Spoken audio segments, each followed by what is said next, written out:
So my dear viewer, my dear friends in Oza Guru Singh. Okay, I gi nungsiba ozamgi usangda lai. Aduga akoina thabaki damta ugi keno se ugi cubic feet aso so leiraga akoina tikkumba atang tang ujing je hege khaidetle. So usangda ngasigi tik mapa ma khaibagi program mu utke. Koi akoina apamba size se akoina afaba tik se khallaga dum porani. Aduga akoina apamba size tik se khaiduine. Adu ai mit mangda leiri bse. Teak bim achau amadagi akoina morerom de puthorpa tik ama akoina pamba size khaini asi 33 feet sange aduga 10 inchi oire aduga 33 inchi haibani ko haiba lange 33 inchi sange asi mamai sina 10 inchi ni aduga asigi thab sina ohum khaini tikse aduga akoina ji khaige duribse ke dunam hai taragadi thongi panels same na bana habidi panel hana bane okay aduga khaidorap tik singje dum asmai dum tholakani ko size akoina size ta thoine admaina asigi size se ta na bane hai tar asi se amma makhai to inchi amma makhai gi sangda inchi amaga makhai na te kidang di thare adugi sangda ni so asi tik myam leire si akoina akoi ozana kaino tobu sing deni ko aduga sin mapan thangbuduni pan thangdu khoi kaino sending tok sokhrani so tik achobusi khai ga dore dum yengbi be ani khai bisi koina pamba size ni khoi gi isna ani na khai ga dore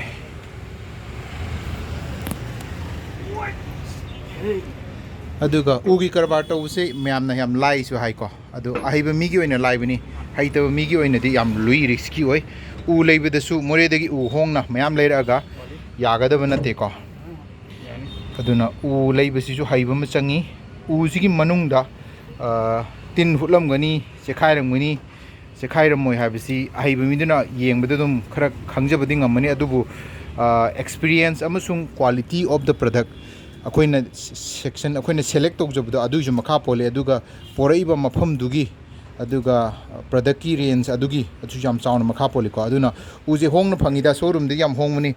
adu noina tongna sai ka haibisu yadaba wari ni haitara adu mam gi risk tu ngammakandani usuri sisu aduga keno tawise so khaibise hogodore ana asina thau happy bani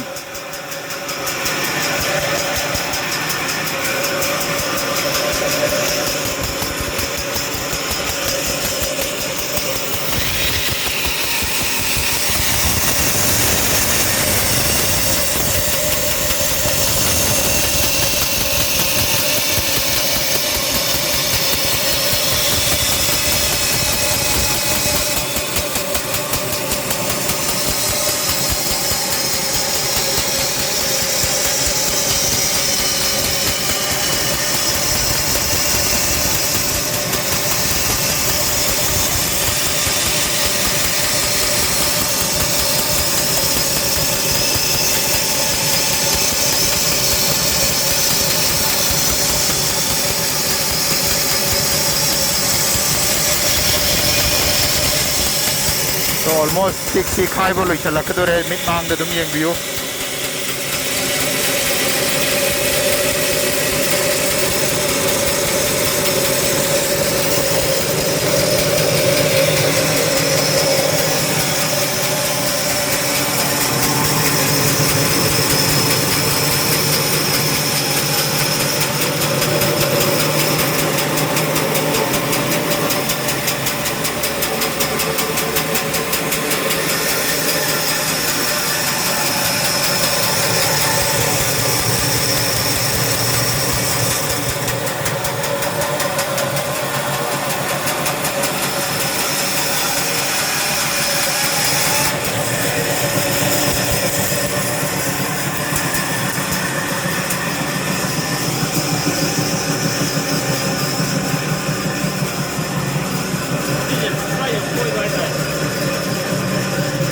lumbu sai khai yima baji lumbu sare dum aduga tik ki powder sini aduga tik ki powder si hainadaba mi yam laigani hainadaba mi sindudi fazana hagani aduga ma sorhon busung amoy si makup se khoju hainaram dabadagi sum construction gi line da lakpadagi tik ki manam se dum khara hainaba hore adubu mi khara di laigani pura intolerate tawba ngamdaba tik ki ufunje adusu laigani so this is it aduna usubagi thabak asi quality leiba service ahaiba mi adugi through dagi suragadi yam phajaba quality leiba asmani sekhai daba u masak phajaba mamandumaki paisa hanjanba aduma phangani aduna tabida more dagi honge na u hekta leiraga khairagadi dum khairu digi mahi phone chu dum phangani aduni mayam da hygienic ba so koi gi thong khara sanbagi paibidi loijare so asina last conclusion da u khaibagi su order koi logjage dum aduga phajaba khwai tangba production adu koi semjage aduga raw material duga haibising duga ani maktu na dum factor oire so this is it so hozik akoi na khaiba u mo utkhibedo so panin hanbagi sagumba se tanabani ko aduma so asi kari noina mayam kitang lap ni yengadi khangani kitang lap thok sarake so thong pak ama ko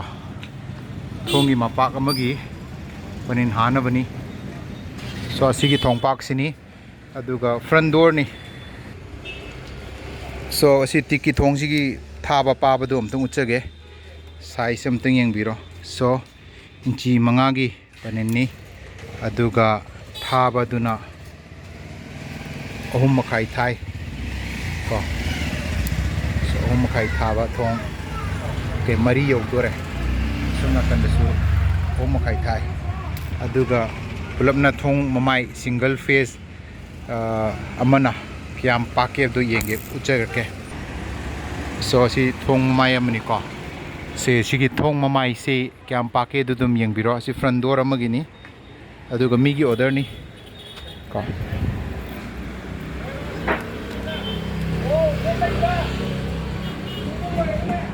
ahumga inchi ani so aduni foot ahumga inchi ani so akoi sida pairaga leisi thong ama ani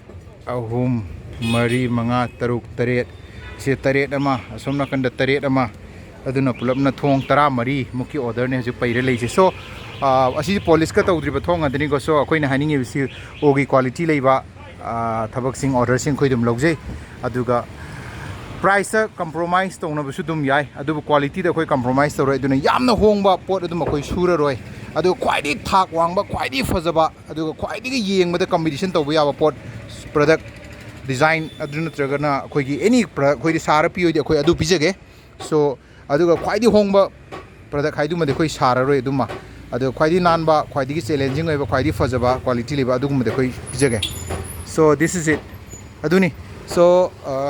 mayam fajaba interior fajaba yumgi mapu oibiu so this is in our group we are at your service whatsapp to biro response to jrake 8257046869 amukan haije 8257046869 so whatsapp to response to jrake so video sin no aimani khanjai ugi matang da aduga hena nungai bu su porokine ne promise to jri thank you